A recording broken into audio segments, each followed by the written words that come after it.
தண்ணி கிடைச்சானா தண்ணி கிடைக்காட்டி போனா எப்படியாவது அரசியல் செய்ய வேணும். அப்படித்தான் திரு ஸ்டாலின் நினைக்கிறார்.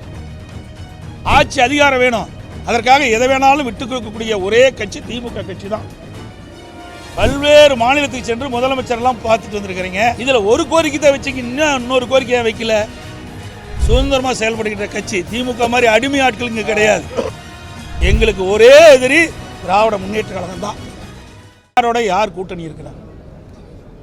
காங்கிரஸோட தானே திமுக கூட்டணியில் அங்க வைக்குது.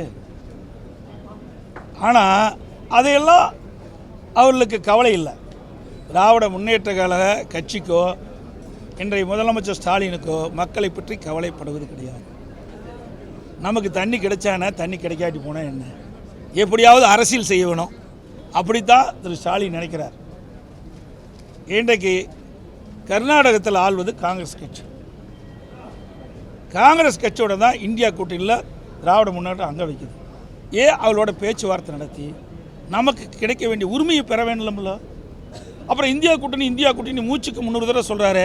அந்த இந்தியா கூட்டணி மூலமாக தமிழ்நாட்டுக்கு என்ன நன்மை கிடைக்க போகுது? ஒரு இந்தியா கூட்டணி நீங்கள் சொல்கிறீங்களே, இந்த இந்தியா கூட்டணி நீங்கள் அமைத்த பிறகு அந்த கூட்டணியின் மூலமாக தமிழ்நாட்டுக்கு பலன் கிடைக்கக்கூடிய ஏதாவது ஒரு விஷயத்தையாவது நீங்கள் முன்னெடுத்து சென்று பெற்றிருக்கீங்களா? எதுவுமே கிடையாது. அது மட்டும் இல்லை, நான் ஏற்கனவே சொன்னதை போல் 13 ஆண்டு காலம் திராவிட முன்னேற்ற கழகம் மத்தியில் ஆட்சியில் இருந்தாங்க, அப்போ மாநிலத்தில் ஆட்சியில் இருந்தாங்க. அப்போ தமிழ்நாட்டுக்கு தேவையான திட்டங்களை பெற்றிருக்கலாம், நதிநீர் பிரச்சனையை எளிமையாக தீர்த்திருக்கலாம். எதுவுமே செய்யல. ஆட்சி அதிகாரம் வேணும், அதற்காக எதை வேணாலும் விட்டுக் கொடுக்கக்கூடிய ஒரே கட்சி திமுக கட்சி தான். அது யதார்த்தமான உண்மை. தமிழ்நாட்டு மக்களை பற்றி கவலை இல்லை.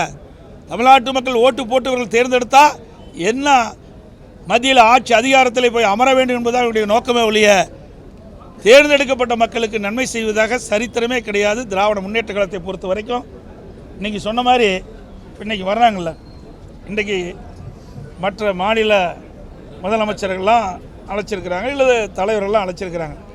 அப்போ நாடாளுமன்ற தொகுதி மறுசீரமைப்பு பற்றி தான் அழைச்சிருக்கிறார். இங்கே மும்மொழி கொள்கைன்னு சொல்லிட்டு இருக்கார். மும்மொழி கொள்கை திராவிட முன்னேற்ற கழகம் 13 ஆண்டு காலம் மத்தியில் ஆட்சி அதிகாரத்தில் இருக்கின்ற பொழுது கல்வி பொதுப்பட்டியலில் இருந்தது.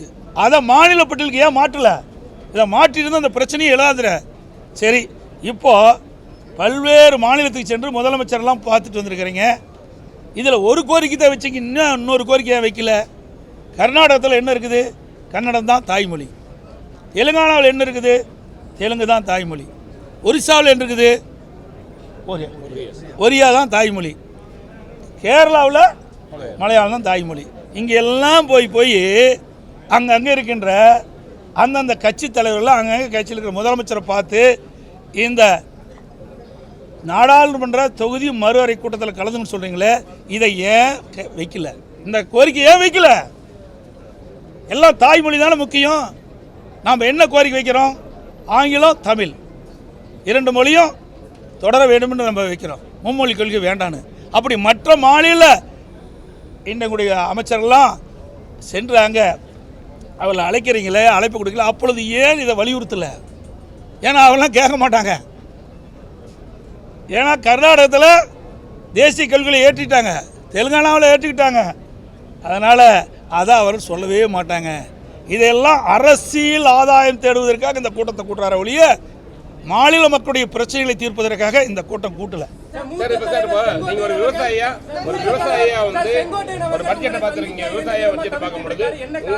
அது அவரை கேளுங்க. காரணம் அவரை கேட்டதானே தெரியும். என்னை கேட்டால் எப்படி தெரியும்? அவரை போய் கேளுங்க சார். நீ அவரை கேளுங்க, ஏன் தவிச்சலாம் அவளை கேளுங்க. இதெல்லாம் இங்கே கேட்குற கேள்வி இல்லை. தனிப்பட்ட முறையில் இருக்கிற பிரச்சனை இங்கே பேசாதீங்க. எங்களுக்கு நிறைய பேர் வரல, ஏன் வழின்னு கேட்கலாமா? அதை கேட்க மாட்டேங்கிறீங்களே. ஒரே நிமிஷம். இங்கே எத்தனை பேர் வந்திருக்கிறோம்?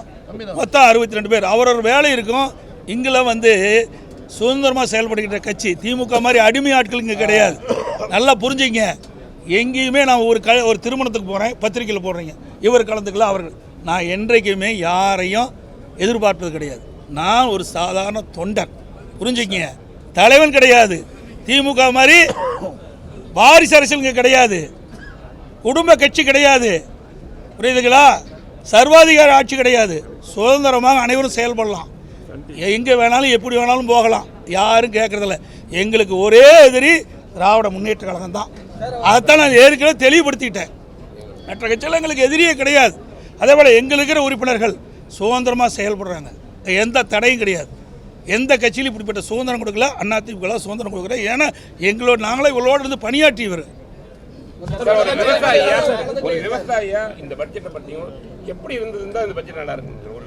சார், இது விவசாயிகளை ஏமாற்றுவதற்காக திராவிட முன்னேற்ற கழகம் வேளாண் பட்ஜெட் என்ற ஒரு நாடகத்தை அரங்கேற்றிருக்குது. இந்த வேளாண் பட்ஜெட் திராவிட முன்னேற்ற கழகம் இந்த 5 ஆண்டு காலமாக சட்டமன்றத்தில் தாக்கல் செய்யப்பட்ட வேளாண் பட்ஜெட் ஒரு கண் துடைப்பு, விவசாயிகளை ஏமாற்றுவதற்காக இந்த ஆட்சியாளர்கள் செய்கின்ற நாடகம். இதனால் என்ன பயன் இருக்குது? எல்லாம் இந்த மானிய கோரிக்கைகள் வருது, ஒவ்வொரு துறை இருக்குது, அந்த துறை வாரியாக என்னென்ன திட்டத்தை கொண்டு வரணும் அதில் விவரமாக இருக்கும். எல்லா மானிய கோரிக்கைகளையும் அதெல்லாம் உள்ளடக்கி ஒரு புத்தகத்தை போட்டு 1.25 நாள் எங்களையெல்லாம் அமர வச்சு என்ன அதில் எதாவது இருக்குன்னு நாங்களும் பார்த்துக்கிட்டே இருக்கிற ஒன்றையுமே காணோம். இப்படியெல்லாம் மக்களை ஏமாற்றுகிற தந்திர மாடல் செய்கின்ற ஒரே அரசாங்கம் இந்த அரசாங்கம். சார், விவசாயிகளுக்கு தேவையான திட்டங்கள், விவசாயிகளுக்கு என்ன அக்ரிகல்ச்சரில் என்னென்ன இருக்குது? ஒரு விவசாயி பயிர் நடுறான், அந்த பயிர் எப்படி வளரும்? அந்த பயிர் விளைச்சல் கொடுக்கும். விளைச்சல் கொடுக்கும்போது அந்த விளைபொருளுக்கு தேவையான விலை நிர்ணயம் செய்ய வேண்டும். ஏன்னா விவசாயிகள் பயிர் அடிக்கின்ற பொழுது ஒரு விலை, அவன் ஆகா ஒரு ஏக்கரில் இந்த பயிர் நட்டால் கிட்டத்தட்ட அறுவடை ஆகும்போது நமக்கு எவ்வளவு லாபம் கிடைக்குன்னு நினைப்பான். ஆனால் அறுவடை ஆகும் பொழுது மாறி போயிடும். இன்றைக்கி போய் தக்காளி என்ன வைங்க, நல்லா என்ன பாருங்க, இன்றைக்கி 10 ரூபாய்க்கு விற்கிது. இன்றைக்கி விவசாயி எப்படி பிழைக்க முடியும்? அதுக்கு தான் அதற்கு உண்டான விலை நிர்ணயிக்க வேண்டும். அதுதான் நாங்கள் எதிர்பார்த்தோம். அது இந்த ஆட்சியில் இல்லை. இன்றைக்கு விவசாயிகள் உற்பத்தி செய்யப்படுற விளைபொருளுக்கு விலை நிர்ணயம் கிடையாது. இன்றைக்கு இந்த மைக்கு தயார் பண்ணுறாங்க, இதுக்கு விலை நிர்ணயம் பண்ணுறாங்க. இந்த கேமரா தயார் பண்ணுறாங்க, அதுக்கு விலை நிர்ணயம் பண்ணுறாங்க. இந்த சட்டை தயார் பண்ணுறாங்க, இந்த சட்டைக்கு விலை நிர்ணயம் பண்ணுறாங்க. ஆனால் விவசாயிகள் உற்பத்தி செய்யப்படுகின்ற அந்த சொந்த விவசாயி உற்பத்தி செய்கின்ற அந்த விளைபொருளுக்கு விலை நிர்ணயம் செய்யவில்லை. அதை நாங்கள் எதிர்பார்க்குறோம். விவசாயி என்ற முறையில் இதில் காணோம். விவசாயிகள் என்ற முறையில் நான் வருத்தப்படுறேன். ஆனால் இது ஒரு கடினமானது தான். இருந்தாலும் இந்த வேளாண் பட்ஜெட் என்று அறிவிக்கின்ற போது வேளாணுக்கு நன்மை கிடைக்கின்ற பட்ஜெட்டாக இருக்கணும், கண் துடைப்பு பட்ஜெட்டாக இருக்கக்கூடாது.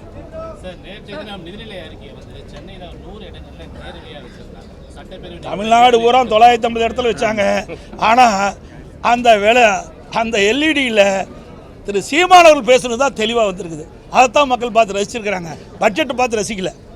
அனைவருக்கும் நன்றி, வணக்கம். இது போன்ற செய்திகளை மேலும் தெரிந்து கொள்ள எங்களது யூடியூப், Facebook மற்றும் Twitter ஆப்களை சப்ஸ்கிரைப் செய்யவும்.